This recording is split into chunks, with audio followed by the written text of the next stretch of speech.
आज पढ़ेंगे हम पुष्पी पादपों में लैंगिक प्रजनन।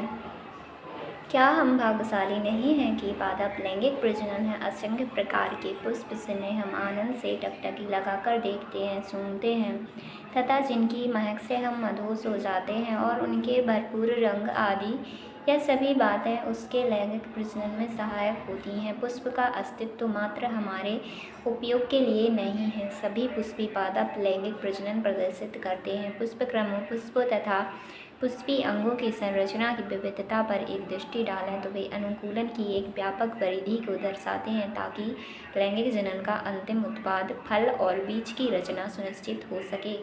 आइए इस अध्याय में हम आकारिकी संरचना तथा पुष्पी पादपों में लैंगिक प्रजनन के प्रक्रम को समझें। पुष्प आवत बीजियों का एक आकर्षक अंग। प्राचीन काल से ही पुष्पों के साथ मानव का एक निकटस्थ संबंध रहा है। मानव के लिए पुष्प सौंदर्य विषय का भोजनात्मक, सामाजिक, धार्मिक तथा सांस्कृतिक महत्व की वस्तु रहा है। ये मानव द्वारा प्रेम, अनुराग, प्रसन्नता, विषाद एवं शोक आदि की अभिव्यक्ति को प्रदर्शित करने के प्रतीक रहे हैं। कम से कम ऐसे 5 पुष्पों की सूची बनाएं जिनका आभूषणात्मक महत्व हो तथा जिन्हें घर एवं बगीचों में उगाया जाता हो। आप 5 उन पुष्पों का भी पता करें जिन्हें आपके परिवार द्वारा सामाजिक एवं सांस्कृतिक उत्सवों के दौरान उपयोग किया जाता हो। क्या आपने कभी पुष्पों की खेती, फ्लोरिकल्चर या पुष्प कृषि के बारे में सुना है? इसका क्या तात्पर्य है? एक जीव वैज्ञानिक के लिए पुष्प आकारिकीय एवं भ्रूणकीय आश्चर्य तथा लैंगिक जनन स्थल है। क्या आपने कक्षा 11 में पुष्प के विभिन्न अंगों के बारे में अध्ययन किया है? आपको एक प्रारूपी पुष्प के विशिष्ट अंगों को पुनः स्मरण करने में सहायक होगा। क्या आप एक पुष्प के 2 अंगों के नाम बता सकते हैं जिनमें लैंगिक जनन विकास के लिए सर्वाधिक महत्वपूर्ण वाली 2 इकाइयाँ होती हैं? निषेचन पूर्व घटनाएं। पुष्प पादप में वास्तविक रूप से पुष्प विकसित होने से पूर्व यह तय हो जाता है कि पादप में पुष्प आने वाले हैं। अनेकों हार्मोनल तथा संरचनात्मक परिवर्तनों की शुरुआत होने लगती है जिसके फलस्वरूप पुष्पीय आतक के मध्य विभेदन एवं अग्रम विकास प्रारंभ होती है। पुष्पक्रम की रचना होती है जो पुष्पी कलिकाएं और बाद में पुष्प को धारण करती हैं। पुष्प में नर एवं मादा जनन संरचनाएं पुंगंग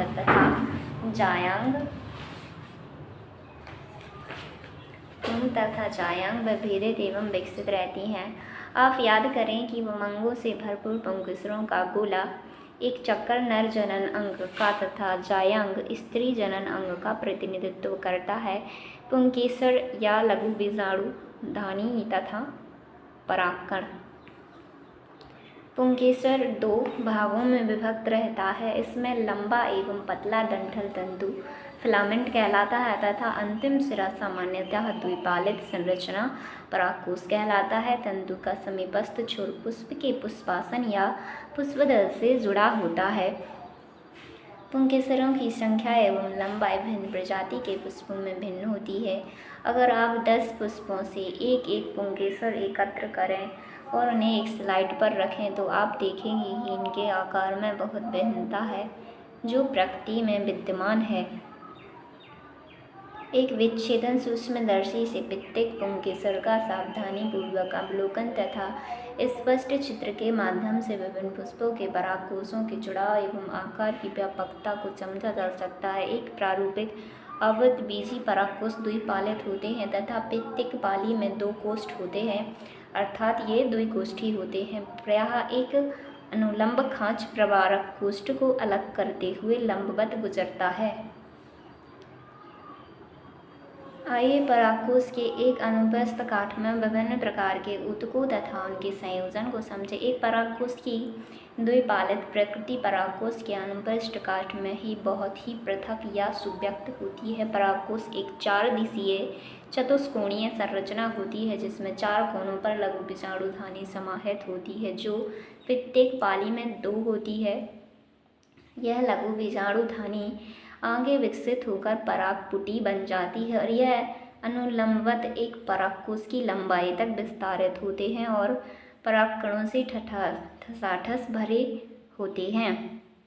लघु बीजाणुधानी की संरचना एक अनुप्रस्थ काट में एक प्रारूपी लघु बीजाणुधानी बाह्य रूपरेखा में लगभग गोलाई में प्रकट होती है। सामान्यतः 4 भित्ति परतों से आवृत होती है। एपिडर्मिस, बाह्य त्वचा, एंडोथीसियम, अंतःस्थीसियम, मध्य परत, मिडिल लेयर तथा टेपिटम बाहर की ओर 3 परतें संरक्षण प्रक्रिया का कार्य करती हैं तथा परागकोश के स्फुटन में मदद कर परागकण अवमुक्त करती हैं। इसकी सबसे आंतरिक परत टेपिटम होती है। यह विकासशील परागकणों को पोषण देती है। टेपिटम की कोशिकाएं सघन कोशिका द्रव्य साइटोप्लाज्म से भरी होती है और सामान्यतः एक से अधिक केंद्रक से युक्त होती है। क्या आप सोच सकते हैं कि किस प्रकार से एक टेपिटम कोशिका द्विकेंद्रकीय बन सकती है? जब एक परागकोश अपरिपक्व होता है तब घने सुसंबद्ध सजातीय कोशिकाओं का एक समूह, जिसे बीजाणुजन ऊतक कहते हैं, लघु बीजाणुधानी के केंद्र में स्थित होता है। लघु बीजाणुजनन जैसे जैसे परागकोश विकसित होता है, बीजाणुजन ऊतक कोशिकाएं अतसूत्री विभाजन द्वारा सूक्ष्म बीजाणु चतुष्ट बनाती हैं। चतुष्ट की कोशिकाओं की सूत्रकुणिका क्या होगी?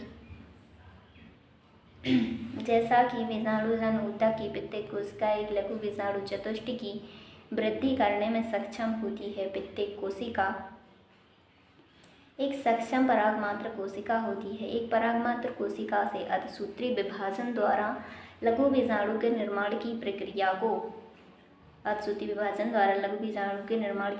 को लघु बीजाणु धानी की जगह जनन कहते हैं। लघु बीजाणु जनन कहते हैं। जैसा कि लघु बीजाणु रचना के समय 4 कोशिकाओं के समूह में व्यवस्थित होते हैं, उन्हें लघु बीजाणु चतुष्ट कहते हैं। जैसे ही परागकोश परिपक्व एवं स्फुरित होता है तब लघु बीजाणु एक दूसरे से अलग हो जाते हैं और परागकणों के रूप में विकसित हो जाते हैं। प्रत्येक लघु बीजाणुधानी के अंदर कई हजार लघु बीजाणु और परागकण निर्मित होते हैं। परागकण जो परागकोश के स्फुटन के साथ मुक्त होते हैं। परागकण नर यग्मकोद्भिद का प्रतिनिधित्व करता है। यदि आप हिबिस्कस गुड़हल या किसी अन्य पुष्प के खिले परागकोशों को छूते हैं तो आप अपनी उंगलियों में पीले रंग के पाउडर जैसे परागकणों को पाते हैं। यह कांच की स्लाइड पर एक बूंद पानी डालकर उस पर यह परागकण छिड़कें और एक सूक्ष्मदर्शी में देखें। आप निश्चित रूप से आश्चर्यचकित हो जाएंगे कि विभिन्न प्रकार की प्रजातियों के परागकण विन्यास, आकार, रूप, रंग एवं बनावट में भिन्न दिखते हैं। परागकण सामान्यतः गोलाकार होते हैं, जिनका व्यास लगभग 25 से 50 माइक्रोमीटर होता है। इनमें सुस्पष्ट रूप से 2 परतों वाली भित्ति होती है।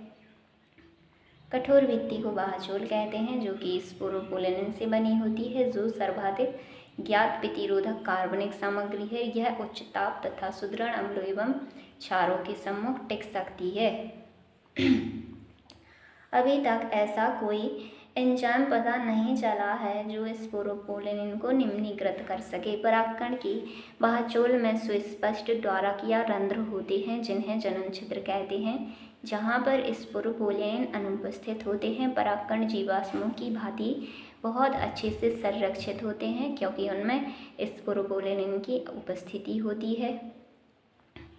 बाह्यचोल में प्रतिमानों एवं डिजाइनों की एक आकर्षक सारणी प्रदर्शित की गई है।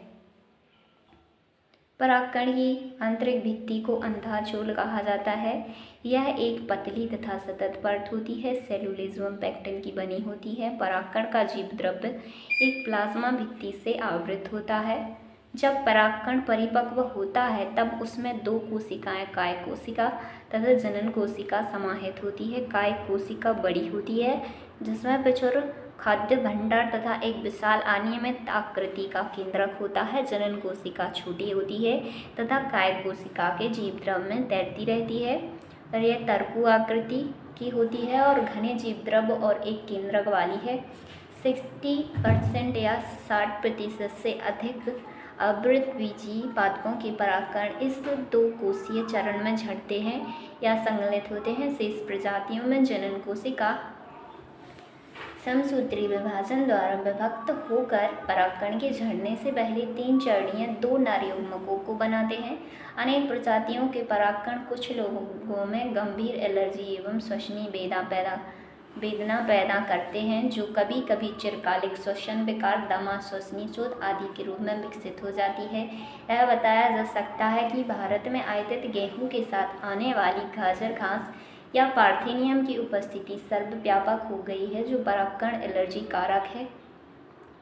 परागकण पोषणों से भरपूर होते हैं। हाल के वर्षों में आहार संपूरकों के रूप में पराग गोलियों की लेने का प्रचलन बढ़ा है। पश्चिमी देशों में भारी मात्रा में पराग उत्पाद गोलियां एवं सिरप के रूप में बाजारों में उपलब्ध हैं। पराग खपत का यह दावा है कि यह खिलाड़ी एवं धावकों की कार्यदक्षता में वृद्धि करता है। परागकण जब एक बार झड़ते हैं तो ये अपनी जीवन क्षमता खोने से पहले परती कागज पर गिरते हैं, जहां यदि आवश्यकता हुई तो निषेचन करते हैं। आपके विचार से परागकण में जीवन क्षमता कितने समय तक रहती है? कौन सा परागकण कितने समय तक जीवन क्षम रहता है? बहुत विविधताएं पाई जाती हैं। बहुत हद तक यह विद्यमान तापमान एवं आर्द्रता पर निर्भर करता है। कुछ अनाजों जैसे धान एवं गेहूं में परागकण अपनी जीवन क्षमता बहुत जल्दी लगभग 30 मिनट में ही खो देते हैं, जबकि गुलाबत, रोजेसी, लेग्यूमिनेसी तथा सोलेनेसी आदि कुछ सदस्यों में परागकणों की जीवन क्षमता महीनों तक बनी रहती है। आपने शायद सुना हो कि कृत्रिम गर्भाधान के लिए मानव सहित बहुत से जानवरों के शुक्राणुओं का भंडारण किया जाता है। बहुत से प्रजाति के परागकणों को द्रव नाइट्रोजन -196 डिग्री सेल्सियस में कई वर्षों तक भंडारित करना संभव है। इस प्रकार से भंडारित पराग का प्रयोग बीज भंडार बैंक की भांति पराग भंडारों के रूप में फसल प्रजनन कार्यक्रम में किया जा सकता है। यहाँ से अगले पार्ट में पढ़ेंगे।